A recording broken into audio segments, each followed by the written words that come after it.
বিপ্লবের অমর যোদ্ধা সোমেন চন্দ। 1920 সালের 20 মে অবিভক্ত বাংলার নরসিংদী জেলায় এক শান্ত অথচ তেজদীপ্ত শিশুর জন্ম হয়। নাম তার সোমেন চন্দ।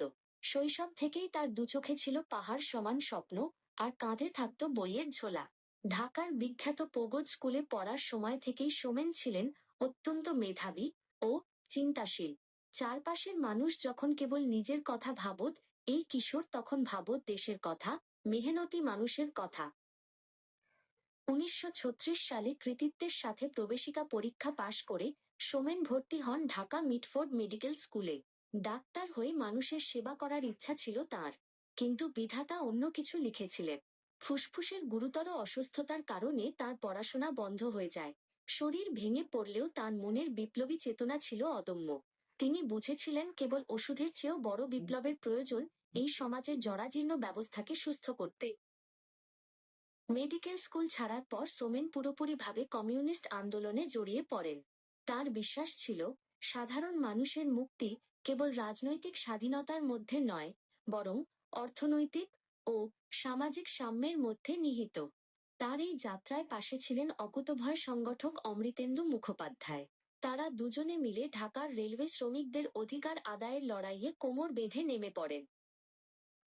সোমেনের দিনরাত কাটত রেলওয়ে শ্রমিকদের বস্তিতে। মেহনতি মানুষের ঘাম আর শ্রমের মূল্য আদায় করতে তিনি তাদের সচেতন করতেন। অমৃতেন্দু ও সোমেন মিলে শ্রমিকদের বোঝাতেন যে ঐক্যবদ্ধ শক্তিই পারে শোষণের শৃঙ্খল ভাঙতে।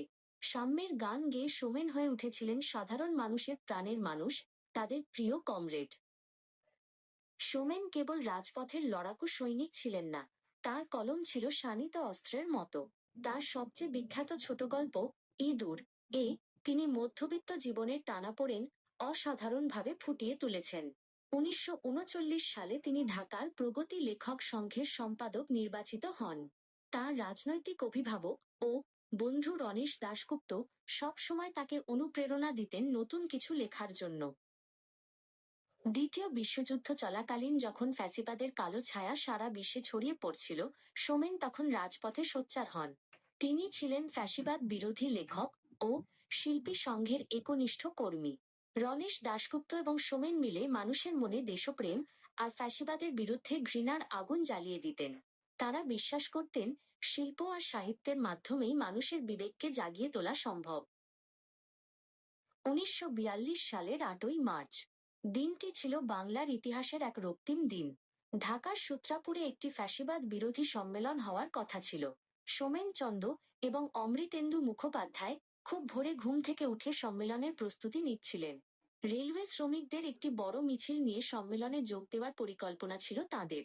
সোমেনের বুকে ছিল অদম্য সাহস আর মনে ছিল বিপ্লবের গান।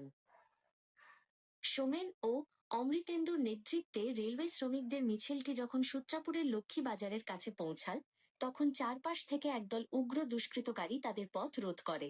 তাদের হাতে ছিল লাঠিসোঁটা ও ধারালো অস্ত্র। সোমেন ভয় পাননি, তিনি মিছিলের সামনে থেকে নেতৃত্ব দিচ্ছিলেন। তার কণ্ঠ থেকে নিঃসৃত হচ্ছিল সাম্যের স্লোগান। হঠাৎ আক্রমণকারীরা সোমেনকে ঘিরে ধরে। অসভ্য বর্বরতায় তারা 22 বছরের এই প্রতিভাবান তরুণকে লোহার রড দিয়ে পিটিয়ে এবং খুঁচিয়ে ক্ষতবিক্ষত করে। সূত্রাপুরের ঋষিকেশ দাস রোডের কদমতলা সোমেনের রক্তে রঞ্জিত হয়ে ওঠে। তিনি মাটিতে লুটিয়ে পড়লেও তার আদর্শকে স্তব্ধ করা যায়নি। হাসপাতালে নেওয়ার পর এই অমর বিপ্লবী শেষ নিঃশ্বাস ত্যাগ করে। সোমেন চন্দ আজ আমাদের মাঝে নেই, কিন্তু তার লেখনী আর ত্যাগ আজও কোটি তরুণের অনুপ্রেরণা। রণেশ দাশগুপ্ত তার বন্ধুর অসমাপ্ত কাজগুলো এগিয়ে নিয়ে যাওয়ার শপথ নেন। সোমেন শিখিয়ে গেছেন বিপ্লব কেবল বন্দুকের নলে হয় না, বিপ্লব হয় কলমের আঁচড়েও। মাত্র 22 বছর বয়সে তিনি যে অমরত্বের স্বাক্ষর রেখে গেছেন তা বাংলার প্রগতিশীল সাহিত্যে চিরকাল অম্লান থাকবে। কারণ মানুষ মরে যায়, কিন্তু তার প্রতিবাদী চেতনা অমর।